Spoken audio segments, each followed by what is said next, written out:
সাম্য মৈত্রী, যেটাকে ফ্রেটার্নিটি বলে। আমাদের মুক্তি সংগ্রামে যে স্লোগান আমরা বেছে নিয়েছিলাম হিসাব করে বা হঠাৎ করে, সেটার মধ্যে 3টা শব্দ ছিল: সাম্য, মর্যাদা এবং ন্যায় বিচার বা সমতা। তাহলে বাংলাদেশের মুক্তিযুদ্ধের সাথে বিশ্বাসঘাতকতা বা বেইমানি 72 সনে শুরু হয়েছে। কারণ বাংলাদেশের তখন যে সংবিধান গৃহীত হয়েছিল তাতে এই 3টা কথা ব্যানার করে লেখা উচিত ছিল যে আমাদের লক্ষ্য হবে সমাজে বৈষম্যের অবসান, অর্থাৎ সাম্য প্রতিষ্ঠা। এটাই আমি সমতা বলছি।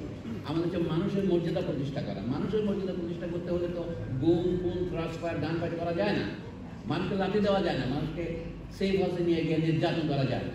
এই নির্যাতনের বাংলা কী হবে? টর্চারে আরেকটা শব্দ লাগে, সেটা হলো পাশবিক নির্যাতন।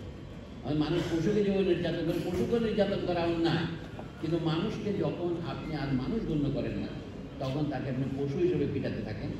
এখন সেই মাপকাঠি কী করে আসছে? একটু অতি সংক্ষেপে বলছি আমি। কোনো মানুষকে যদি আপনি মানুষ মনে করেন, তাহলে তো তাকে মানবিক মর্যাদাহানি করতে পারেন না। তখন আপনি যখন যে আমার দল করে না বা যে আমার মতবাদে বিশ্বাসী নয়, সে তো মানুষই নয়, এবং সুতরাং তাকে নির্যাতন করা ন্যায়নিষ্ঠ। এইটা তারা বিভিন্ন গোয়েন্দা সংস্থার কর্মচারীদের শেখায়। এবং একজন মানুষকে নিপীড়নের সময় এই লেসনটা আমরা মার্কিন যুক্তরাষ্ট্রের কাছ থেকে পেয়েছি।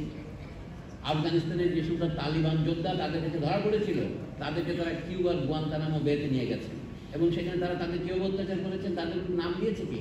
যেহেতু তাদেরকে প্রিজনার অফ ওয়ার বলা হয়নি, তাদের বলা হয়েছে এনিমি কম্ব্যাটেন্ট। আচ্ছা, কম্ব্যাটেন্ট তো এনিমি হয়।